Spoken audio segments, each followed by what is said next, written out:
Hey friends, this is Avinav Tripathi and welcome to my channel Bio with me. How are you all? Hope that you all will be fine. So today we are starting a new chapter, solid state in chemistry. Okay. So friends, जैसा कि हम सभी जानते हैं, matter exists in three states: solid, liquid, as well as gas. So generally three states, but there are other states also like plasma state. But here we are talking about general cases. So generally matter is existing in three cases: solid, liquid, and gaseous states.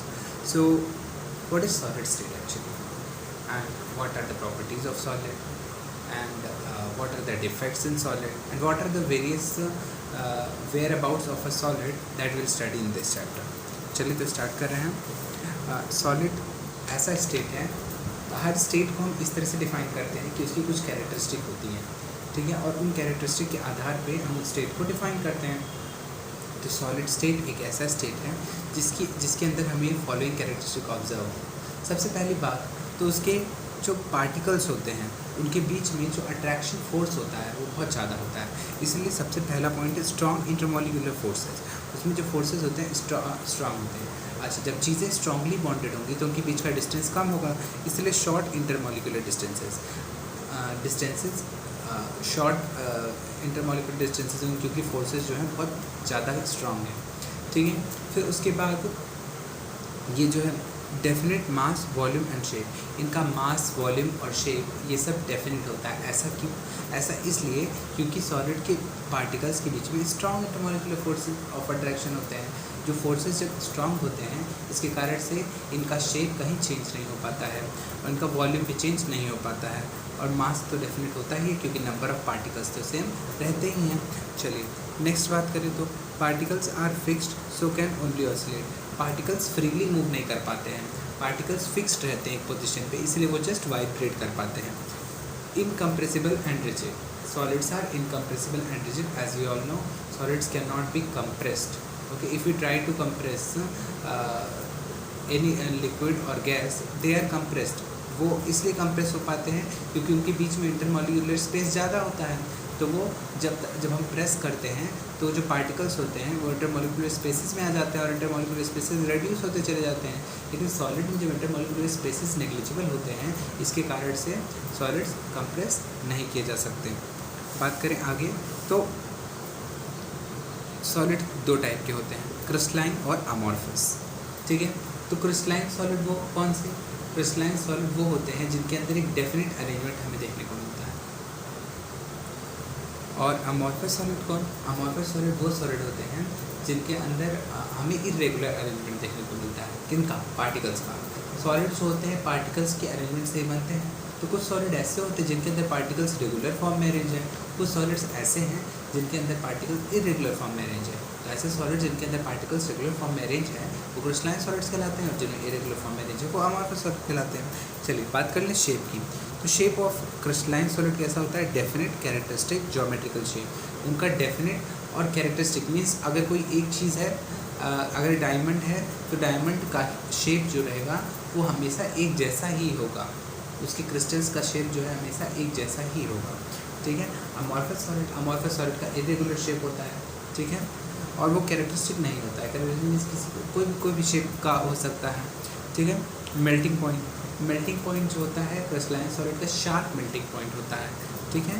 Sharp melting point in the sense वो range of temperature में, जैसे कि मान लिया किसी भी चीज़ का कोई भी क्रिस्टलाइन सॉलिड है उसका मेल्टिंग पॉइंट 72 डिग्री सेल्सियस पे, तो 72 डिग्री सेल्सियस पर ही सॉलिड से लिक्विड स्टेट में कन्वर्ट होगा.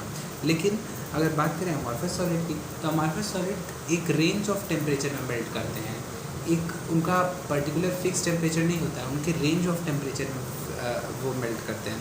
तो melting point of crystalline solid melt eight sharp and characteristic temperature. उनका फिक्स टेम्परेचर होता है, हर एक सॉलिड का अपना अपना फिक्स्ड मेल्टिंग पॉइंट होता है. क्रिस्टलाइन सॉलिड का अपना अपना फिक्स मेल्टिंग पॉइंट होता है, लेकिन अमॉर्फस सॉलिड का रेंज ऑफ टेम्परेचर फिक्स होता है. उनका एक पर्टिकुलर टेम्परेचर पॉइंट नहीं कहा जा सकता, इसलिए उनका रेंज ऑफ टेम्परेचर फिक्स होता है, ठीक है. चलिए आगे बढ़ते हैं. क्लीवेज प्रॉपर्टी मीन्स जब हम उसको तोड़ते हैं, जब उसको ब्रेक करते हैं सॉलिड को, तो क्या ऑब्जर्व करते हैं? जब हम क्रिस्टलाइन सॉलिड को ब्रेक करते हैं तो हमें एक शार्प एंगल्स वाला कट मिलता है, क्लीन कट मिलता है, ठीक है। लेकिन जब हम अमॉर्फस सॉलिड को कट करते हैं तो हमें इरेगुलर कट मिलते हैं। यानी कि अगर आपने क्रिस्टलाइन सॉलिड को तोड़ा तो जो सरफेसेस आपको मिलेंगे वो प्लेन और एंगल्स वाले ज्योमेट्रिकल शेप ही होंगे, ठीक है। लेकिन जब आपने अमॉर्फस सॉलिड को तोड़ा तो वो खुरदुरे सरफेस वाले, किसी भी अनइवन सरफेस वाले टुकड़े मिलेंगे। So when cut with a sharp edge tool they split into two pieces and the newly generated surfaces are plane and smooth. Okay, ये प्लेन और स्मूथ होते हैं, बट यहाँ पे इरेगुलर कट मिलते हैं। व्हेन इस कट को हम कहते हैं clean cut. Okay, so crystalline solids undergo clean cut. Okay, so when cut with a sharp edge tool they cut into two pieces with irregular surfaces. Okay, ये irregular surfaces के दो टुकड़ों में टूट जाते हैं. Now heat of fusion, they have a definite characteristic heat of fusion.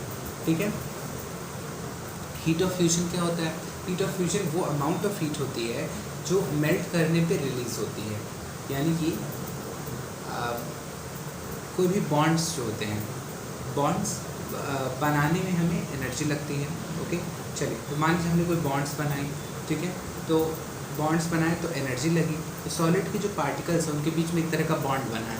तो solid state में, यानी पहले वो अगर लिक्विड स्टेट में कोई चीज़ था, अगर कोई चीज़ पहले लिक्विड स्टेट में था और बाद में वो सॉलिड स्टेट में कन्वर्ट हुआ, तो इसका मतलब क्या है? इसका मतलब ये है कि उसके पार्टिकल्स के बीच में कोई बाइंडिंग फोर्स आ गया।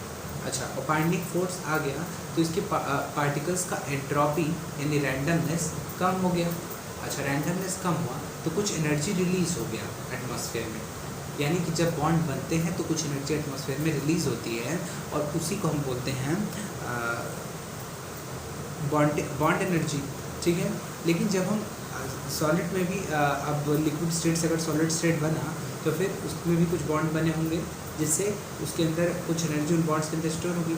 लेकिन जब हम उसको सॉलिड से लिक्विड में कन्वर्ट करते हैं, यानी जब हम फ्यूज़ करते हैं, यानी जब मेल्ट करते हैं, फ्यूजन मीन्स मेल्ट करना, यानी जब हम सॉलिड को मेल्ट करते हैं तो उसके बाद पार्टिकल्स दूर दूर भागने लगते हैं, यानी वो बाइंडिंग फोर्स कम हो जाता है, जिससे कि वो एनर्जी रिलीज़ हो जाती है और उसी रिलीज्ड एनर्जी को हम हीट ऑफ फ्यूजन कहते हैं। यानी कि सिंपल भाषा में अगर कहें तो the energy released when we melt a solid, okay, that's known as the heat of fusion. Okay, so heat of fusion they have a definite characteristic heat of fusion. Crystalline solid का definite characteristic heat of fusion होता है, यानी अगर जितने kilo calories fix है उतने kilo calories ही निकलेंगे। लेकिन crystalline amorphous solid do not have a definite heat of fusion. इनका डेफिनेट हीट ऑफ फ्यूजन नहीं होता है, इनका कोई फिक्स्ड हीट ऑफ फ्यूजन नहीं होता है, किलो कैलोरीज वेरी कर सकती हैं। Now anisotropy. अब एनाइसोट्रॉपी क्या होती है?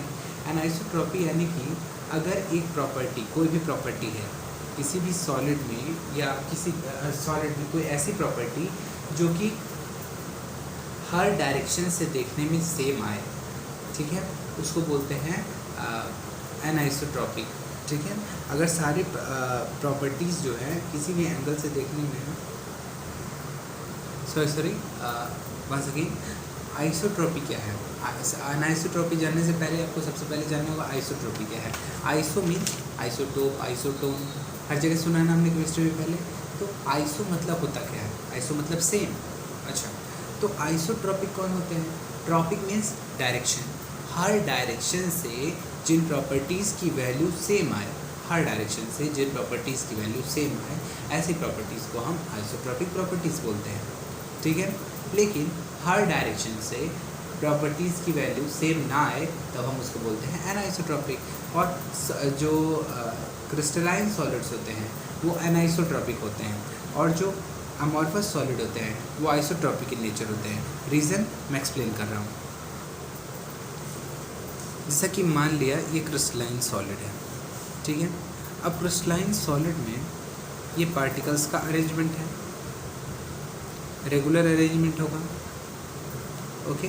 ये क्रिस्टलाइन सॉलिड है, ओके। तो अब हमें कोई पार्टिकल्स, कोई प्रॉपर्टी है जो कि पार्टिकल्स के अरेंजमेंट पे डिपेंड करती है। तो अगर हम यहाँ से नापें वो प्रॉपर्टी इस लाइन के अलॉन्ग, तो वो प्रॉपर्टी की कुछ अलग वैल्यू आएगी। लेकिन अगर हम यहाँ से नापें तो यहाँ पार्टिकल का अरेंजमेंट कुछ दूसरा है, ठीक है। तो यहाँ से उस प्रॉपर्टी की वैल्यू कुछ अलग आएगी, ठीक है। लेकिन वही बात कर लें एनाइसोट्रॉपिक सॉलिड की, तो एनाइसोट्रॉपिक सॉलिड में एनाइसोट्रॉपिक कह रहे हैं अमॉर्फस सॉलिड की, तो अमॉर्फस सॉलिड के अंदर पार्टिकल्स जो है रैंडमली इधर उधर बिखरे होते हैं। ओके, तो रैंडमली, तो मान लीजिए एक डायरेक्शन से कोई प्रॉपर्टी की वैल्यू नेगेटिव आ रही है तो दूसरे डायरेक्शन से पॉजिटिव आ जाएगी। ऐसा होता है कि मतलब इसमें जो है कैंसिल कर देते हैं, इसीलिए लगभग हर डायरेक्शन से किसी भी प्रॉपर्टी की वैल्यू सेम आती है। तो मान लीजिए रिफ्रैक्टिव इंडेक्स को ले लेते हैं, तो इधर से मान लीजिए जो वैल्यू नेगेटिव आ रही है मान लीजिए कोई भी चीज़ है, अगर कोई प्रॉपर्टी है जो नेगेटिव आ रही है एक डायरेक्शन से, तो दूसरे डायरेक्शन से वो उसके इफेक्ट को कैंसिल करने के लिए पॉजिटिव कोई वैल्यू आ जाएगी। यानी कुल मिला के इसमें किसी भी डायरेक्शन से मेजर कीजिए मतलब अमॉर्फस सॉलिड में वो प्रॉपर्टी की वैल्यू अलग अलग नहीं आएगी, सेम आएगी। इसीलिए अमॉर्फस सॉलिड आइसोट्रोपिक होते हैं। लेकिन क्रिस्टलाइन सॉलिड में अगर अलग अलग डायरेक्शन से मेजर किया जाए प्रॉपर्टी तो उसकी वैल्यू अलग अलग आती है, इसलिए क्रिस्टलाइन सॉलिड एनाइसोट्रॉपिक होते हैं। नेचर, क्रिस्टलाइन सॉलिड को हम ट्रू सॉलिड कहते हैं क्योंकि इनके अंदर जो पार्टिकल्स का अरेंजमेंट होता है बहुत ही रेगुलर होता है, ठीक है। लेकिन जो अमॉर्फस सॉलिड होते हैं उनको हम स्यूडो सॉलिड कहते हैं, यानी फॉल्स सॉलिड कहते हैं, और या तो हम उनको सुपर कूल्ड लिक्विड्स भी कहते हैं क्योंकि इनके अंदर थोड़ी थोड़ी फ्लूइडिटी भी हमें देखने को मिलती है। जैसा कि आपने ऑब्जर्व किया होगा कि जो ग्लास होता है जो कि विंडो पेन में लगा होता है उसको हम वो भी एक अमॉर्फस सॉलिड ही है। तो आपने ऑब्जर्व किया होगा कि जो विंडो पेन में स्लाइड करने वाली विंडो पेन होती है, जो ड्रॉवर्स होते हैं और जो मतलब वार्डरोब्स होते हैं जहाँ पे स्लाइड किया जाता है ग्लास को, वहाँ पे आप देखते होंगे कि जो पेन्स होती है, जो नीचे का पोर्शन होता है, वहाँ पे थोड़ा थिकनेस बढ़ जाती है कुछ समय के बाद। इसका मतलब कि वो ग्लास नीचे की तरफ थोड़ा फ्लो कर जाता है, इसका मतलब ये थोड़ा फ्लूइडिटी शो करते हैं, इसीलिए इनको हम सुपर कूल्ड लिक्विड्स भी कहते हैं। ओके, तो नेक्स्ट करते हैं बात लास्ट प्रॉपर्टी जो हमें चेक करनी है, order in arrangement of constituent particles. अब बात करें क्रिस्टलाइन सॉलिड और अमॉर्फस सॉलिड में order in arrangement of constituent particles. तो जो कॉन्स्टिट्यूएंट पार्टिकल्स होते हैं उनका अरेंजमेंट का ऑर्डर कैसा है, तो क्रिस्टलाइन सॉलिड में लॉन्ग रेंज ऑर्डर होता है और अमॉर्फस सॉलिड में ओनली शॉर्ट रेंज ऑर्डर होता है। शॉर्ट रेंज ऑर्डर और लॉन्ग रेंज ऑर्डर ये क्या होता है मैं आपको एक्सप्लेन करता हूँ। बात करें क्रिस्टलाइन सॉलिड की, तो इसमें हम देखें कि पार्टिकल्स का जो अरेंजमेंट का पैटर्न है वो लंबी दूरी तक गया है, इसी को कहते हैं हम लॉन्ग रेंज ऑर्डर। मींस किसी भी डिस्टेंस तक देखते जाइए तो पार्टिकल्स एक जैसे ही अरेंज आपको मिलेंगे, ठीक है। लेकिन अमॉर्फस सॉलिड की बात करें तो अमॉर्फस सॉलिड में जो पार्टिकल्स हैं इनका ऑर्डर इर्रेगुलर है। मान लीजिए यहाँ पे थोड़ी दूर तो ऐसे अरेंज मिले, फिर कोई थोड़ा दूर चला गया, कोई थोड़ा पास आ गया, यानी इनके अंदर एक रेगुलर अरेंजमेंट नहीं है। यानी अगर इनके अंदर थोड़ा भी ऑर्डर भी जो होता है अरेंजमेंट का अगर होता भी है तो बहुत थोड़ी ही दूर तक होता है, इसलिए इसको शॉर्ट रेंज ऑर्डर कहा जाता है। यानी इनका रेंज जो है ऑर्डर्ड अरेंजमेंट का जो रेंज है ये थोड़ी दूर तक रहता है, इसलिए इसको शॉर्ट रेंज ऑर्डर कहते हैं। लेकिन इसके अंदर ज़्यादा दूर तक होता है इसलिए इसको लॉन्ग रेंज ऑर्डर कहते हैं। क्लियर। अब हम बात कर रहे हैं टाइप्स ऑफ सॉलिड की। तो टाइप्स ऑफ सॉलिड बात करने से पहले हमें ये डिसाइड करना होगा कि हम किस बेसिस पे सॉलिड्स के टाइप्स की बात कर रहे हैं। तो यहाँ पे जो बेसिस है वो है कि कौन से फोर्सेस ऑपरेट करते हैं सॉलिड्स के बीच में। इंटरमॉलिक्यूलर फोर्सेस ऑफ अट्रैक्शन जो हैं वो कई तरह के हो सकते हैं। इंटरमॉलिक्यूलर कहने से अच्छा है कि इंटरपार्टिकुलर कहें, कि जो उसके पार्टिकल्स होते हैं कॉन्स्टिट्यूएंट पार्टिकल्स होते हैं वो कॉन्स्टिट्यूएंट पार्टिकल्स कौन से हैं और उनके बीच में क्या क्या फोर्सेस ऑपरेट करते हैं, उसी के आधार पर सॉलिड्स को अलग अलग टाइप में क्लासीफाई किया गया है। बात करें टाइप्स ऑफ सॉलिड की तो देखते हैं हम मॉलिक्यूलर सॉलिड्स को 4 टाइप में बांटा गया है। Molecular solids, ionic solid, metallic solid and covalent solid. देखिए तो मॉलिक्यूलर सॉलिड नाम से क्या लगता है कि मॉलिक्यूल से बना होगा। आयनिक सॉलिड इसके कॉन्स्टिट्यूएंट पार्टिकल्स आयंस होंगे और मेटालिक सॉलिड इसके कॉन्स्टिट्यूएंट पार्टिकल मेटल एटम होंगे और कोवेलेंट सॉलिड ऐसे सॉलिड जिनके अंदर कोवेलेंट बॉन्ड हो। ठीक है, चलिए तो देखते हैं। तो मॉलिक्यूलर सॉलिड्स भी 3 तरह के, नॉन पोलर, पोलर और hydrogen bonded. Okay, non polar, polar और हाइड्रोजन बॉन्डेड, तीन तरह के मॉलिक्यूलर सॉलिड्स। सबके कांस्टेंट पार्टिकल्स कौन? मॉलिक्यूल्स। सबके अंदर अट्रैक्टिव फोर्सेस जो होते हैं, तो नॉन पोलर के अंदर जो अट्रैक्टिव फोर्सेस होते हैं, नॉन पोलर मॉलिक्यूलर सॉलिड्स कैसे होते हैं? ऐसे जिनके अंदर पोलैरिटी नहीं होती है, ठीक है। तो इनके अंदर जो अट्रैक्शन फोर्सेस होते हैं, ऐसे फोर्सेस को हम कहते हैं डिस्पर्शन और लंडन फोर्सेस। जब केमिकल बॉन्डिंग पढ़ेंगे तब हम इसको एक्सप्लेन करेंगे। तो ऐसे फोर्सेस को हम डिस्पर्शन और लंडन फोर्सेस कहते हैं, जो कि नॉन पोलर मॉलिक्यूलर सॉलिड्स में होते हैं, ठीक है। और बात करें हम इनके एग्जाम्पल्स की, तो आर्गन के अंदर कोई पोलैरिटी नहीं है ना, नॉर्मल गैस है।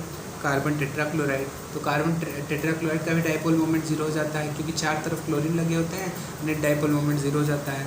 H2 सिमिलर टाइप के एटम का बना है, I2 सिमिलर टाइप के एटम का बना है, CO2 कार्बन के दोनों बगल बराबर से ऑक्सीजन लगे होते हैं, जिसके कारण इसका डाइपोल मोमेंट भी जीरो हो जाता है। तो ऐसे में कोई पोलैरिटी नहीं होती है। उनके अंदर जो फोर्सेज ऑपरेट करते हैं डिस्पर्सन और लंडन फोर्सेज ऑपरेट करते हैं, और इनका फिजिकल नेचर कैसा होता है? ये सॉफ्ट होते हैं।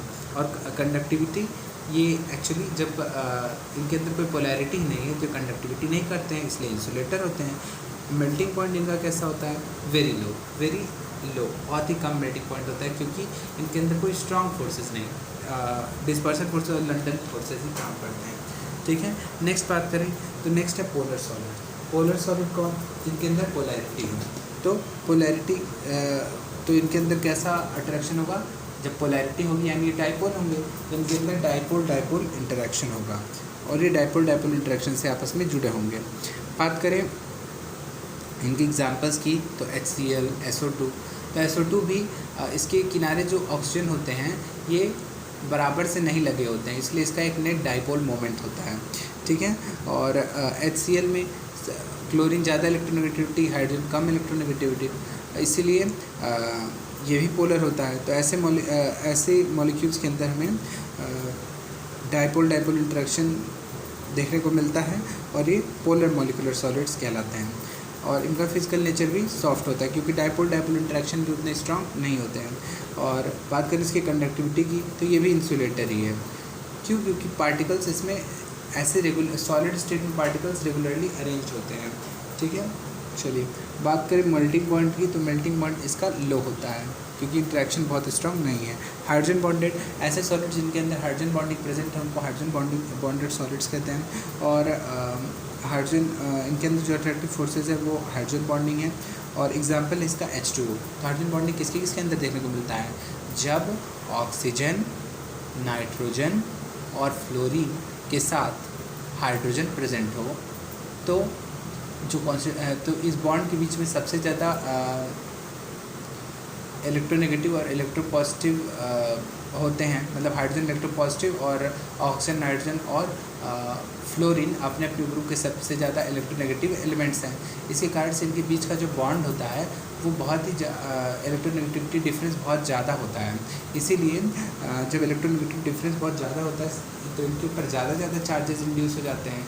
इसी के कारण इनके अंदर जो हाइड्रोजन होते हैं वो बॉन्ड करने लगते हैं। हाइड्रोजन और ऑक्सीजन और फ्लोरीन और नाइट्रोजन इनके साथ ही होता है, यानी जब ऑक्सीजन, नाइट्रोजन और फ्लोरीन के साथ हाइड्रोजन जुड़ा होता है, हाइड्रोजन बॉन्डिंग होता है। और ऐसे केसेस में हाइड्रोजन बॉन्डिंग के कारण ये सॉलिड्स थोड़े स्ट्रांग हो जाते हैं। तो ऐसा एग्जांपल देखिए, यहाँ पे ऑक्सीजन है, हाइड्रोजन से जुड़ा हुआ है, तो H2O के अंदर ऑक्सीजन हाइड्रोजन से जुड़ा होता है, इसीलिए इसको हम हाइड्रोजन बॉन्डिंग शो करता है, और इसको हम हाइड्रोजन बॉन्डेड मॉलिक्यूलर सॉलिड कहते हैं। बात करें इसके फिजिकल नेचर की, तो ये हार्ड होता है थोड़ा, क्योंकि हाइड्रोजन बॉन्डिंग के कारण इसके पार्टिकल्स टाइटली हेल्ड अप होते हैं, ठीक है। और इसकी कंडक्टिविटी की बात करें, तो कंडक्टिविटी इंसुलेटर होता है, क्योंकि पार्टिकल्स टाइटली बाउंडेड होते हैं, ठीक है। और मेल्टिंग पॉइंट तो लो होती ही है इस वजह से, क्योंकि उतने भी ज़्यादा तेज़ी से बॉन्डेड नहीं होते हैं, लेकिन फिर भी सॉलिड है, तो इसलिए इसकी मेल्टिंग पॉइंट लो होगी, ठीक है। चलिए अब बात करें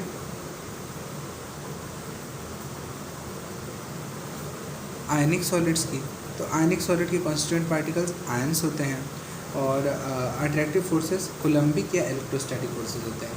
तो जो आयंस होते हैं, आयंस चार्ज पार्टिकल्स होते हैं, और चार्ज पार्टिकल्स के बीच में जो अट्रैक्शन फोर्सेस होता है वो कैसा होता है, इलेक्ट्रोस्टैटिक फोर्स ऑफ अट्रैक्शन होता है, ठीक है। तो इसके एग्जांपल सारे एनिक सॉलिड्स जैसे कि NaCl, MgO, ZnS, CF2, और ये हार्ड तो होते हैं लेकिन ब्रिटल होते हैं। ब्रिटल मीन्स ईजिली ब्रोकन और डैमेज्ड। इनको हम ईजिली तोड़ सकते हैं। कैसे ये ईजिली टूट जाते हैं, तो मैं उसको डेमोन्स्ट्रेट करता हूँ। तो मान लिया कि ये एक आयनिक सॉलिड है, तो आयन में एक पॉजिटिव एक नेगेटिव, एक पॉजिटिव एक नेगेटिव ऐसा है। फिर negative negative positive negative positive ऐसा कुछ अरेंजमेंट है। फिर पॉजिटिव नेगेटिव पॉजिटिव नेगेटिव ऐसा कुछ अरेंजमेंट है। चलिए मैं सारे ड्रॉ कर रहा हूँ। ऐसा कुछ अरेंजमेंट है इसके कॉन्स्टिट्यूएंट पार्टिकल्स का, ठीक है। अब किसी ने यहाँ से फोर्स लगाया, किसी ने इस पर फोर्स लगाया, अच्छा, तो ये ब्रिटल है यानी ईजिली टूट जाता है। तो क्या होता है कि after the application of force, इधर से फोर्स लगा, ठीक है, मान लीजिए फर्स्ट लेयर पे उसने किसी ने फोर्स लगाया, फिर क्या होगा, फिर ऐसा कुछ हो जाएगा। फोर्स लगाने के बाद ये पॉजिटिव वाला थोड़ा इधर खिसक जाएगा, यानी नीचे वाला पे फोर्स नहीं लगाया, ऊपर लेयर पे फोर्स लगाना, तो नीचे का अरेंजमेंट तो बिल्कुल वैसा ही रहेगा, ठीक है। चलिए, लेकिन ये जो ऊपर वाली लेयर पे यहाँ पे जहाँ फोर्स लगा था, ये फोर्स के कारण ये पॉजिटिव वाला इधर स्लिप कर जाएगा, तो ये पॉजिटिव वाले इस नेगेटिव वाले को इधर ढकेल देगा, फिर ये पॉजिटिव वाला इधर आ जाएगा, फिर ये नेगेटिव वाला जो लास्ट है वो इधर आ जाएगा। इस तरह से पार्टिकल स्लिप कर जाएंगे। अब क्या होगा, अब पॉजिटिव पॉजिटिव एक पास आ गया। इसके पहले क्या था, positive negative positive negative positive negative एक पास थे, तो इसलिए स्ट्रांगली बॉन्डेड थे, अट्रैक्टेड थे। लेकिन जब इसको हमने फोर्स लगाया, तो हल्का सा फोर्स लगाने पे ये पार्टिकल इसके ऊपर स्लिप हो गया, तो पॉजिटिव पॉजिटिव पास आ गया, नेगेटिव नेगेटिव पास। इसके बाद से यहाँ से क्या हो गया, रिपल्शन होने लगा, तो रिपल्शन के कारण से यहाँ से सॉलिड ब्रेक हो जाएगा, ठीक है। तो इसको इसी के कारण ये वो होते हैं, ईजिली टूट जाते हैं, ओके। तो हार्ड तो होते हैं, वैसे जनरली तो बहुत हार्ड होते हैं, क्योंकि आयंस के बीच में इलेक्ट्रोस्टैटिक फोर्स ऑफ अट्रैक्शन होता है, लेकिन ब्रिटल भी होते हैं, क्योंकि हल्का सा फोर्स लगाने पर ये टूट जाते हैं। और ये सॉलिड स्टेट में इंसुलेटर होते हैं, क्योंकि इलेक्ट्रिसिटी को कंडक्ट नहीं करते हैं।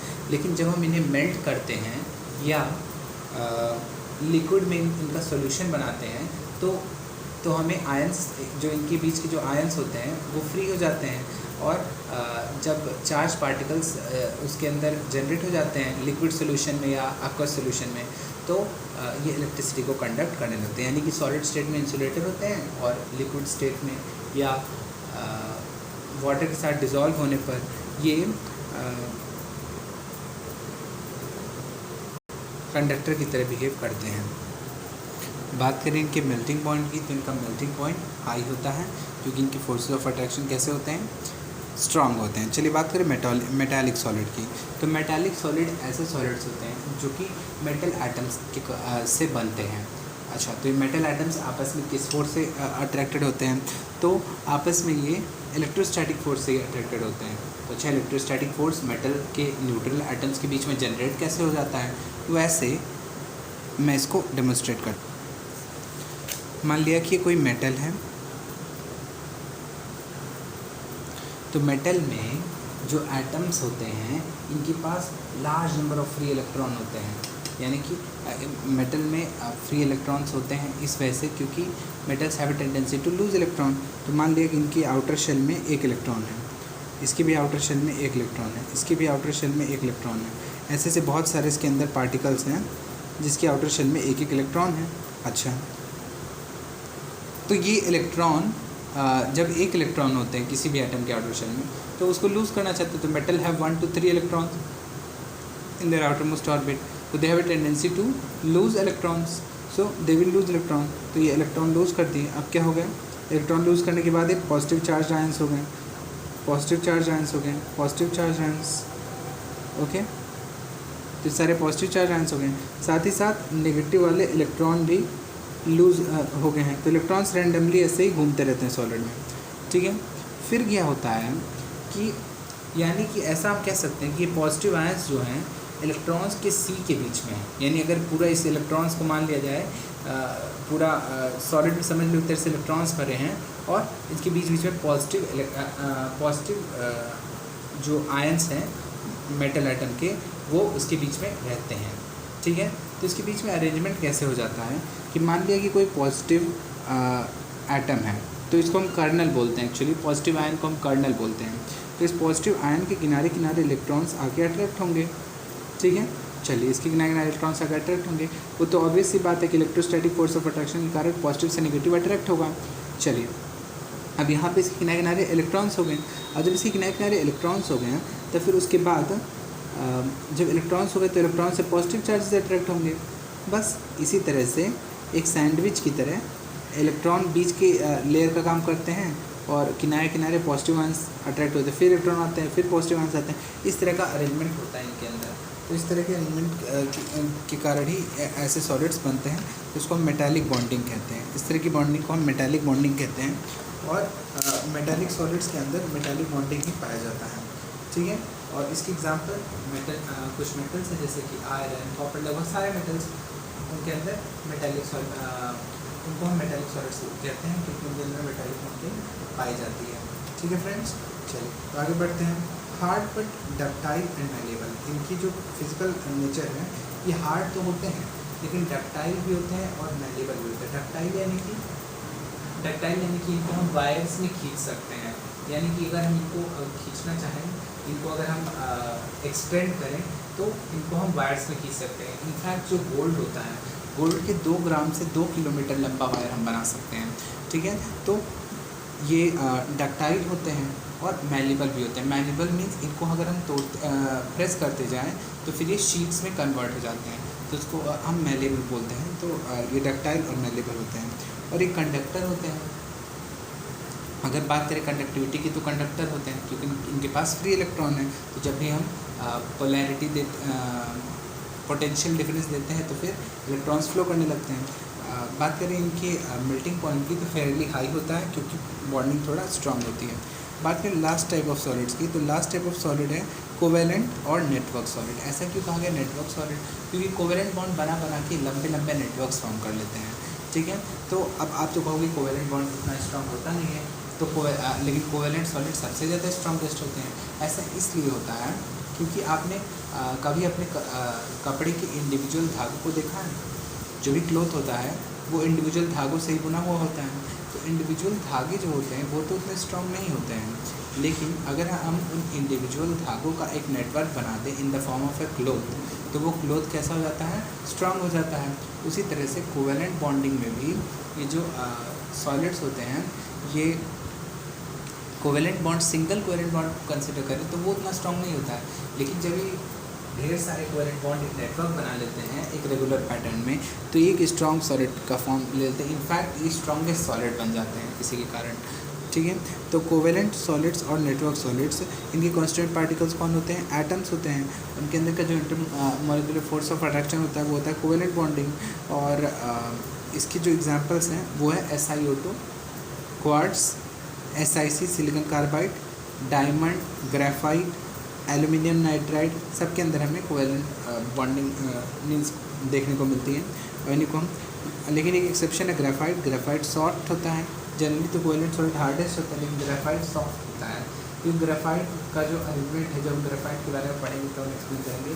ग्रेफाइट में जो अरेंजमेंट है उसमें कार्बन की 3 वैलेंसी भरी होती है, लेकिन एक मीन्स लेयर्स, कई लेयर्स बने होते हैं उसमें, इसलिए ग्रेफाइट जो है थोड़ा सॉफ्ट होता है।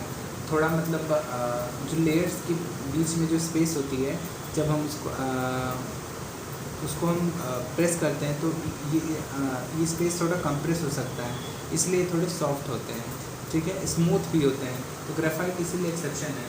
तो क्योंकि इसका जो अरेंजमेंट होता है, अभी मैं एक्सप्लेन कर देता हूँ। देखिए बात करें ग्रेफाइट में, तो ग्रेफाइट का जो अरेंजमेंट होता है वो sp2 हाइब्रिडाइज्ड होता है, कार्बन इसमें। तो कार्बन का कार्बन से अरेंजमेंट होगा कुछ इस तरह का, ठीक है। फिर उसके बाद ये कार्बन भी दूसरे कार्बन से जुड़ा, ये कार्बन भी दूसरे कार्बन से जुड़ा, ऐसे ऐसे का कुछ अरेंजमेंट होता है इनके अंदर। चलिए अब बात करें तो कार्बन की 4 वैलेंसी है ना, तो नीचे के लेयर से आगे की चीज़ें जुड़ी हुई होती हैं। अभी देखते हैं। फिर ये कार्बन इधर जुड़ा, ऐसा ही कुछ अरेंजमेंट होता है। और फिर ये फर्स्ट लेयर हो गई, ये जो लेयर दिख रही है, ये जो प्लेन है ये फर्स्ट प्लेन हो गया, ठीक है।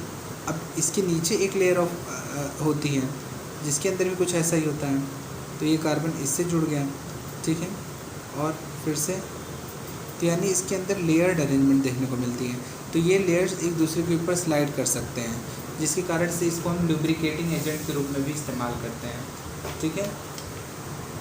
चलिए, तो और हाँ, मतलब इसमें जो है ये जो बॉन्ड होता है ये ट्रू बॉन्ड नहीं होता है, तभी ये लेयर्स एक दूसरे के, ये वाला बॉन्ड देखिए, ये जो बॉन्ड है ये ट्रू बॉन्ड नहीं है होता है।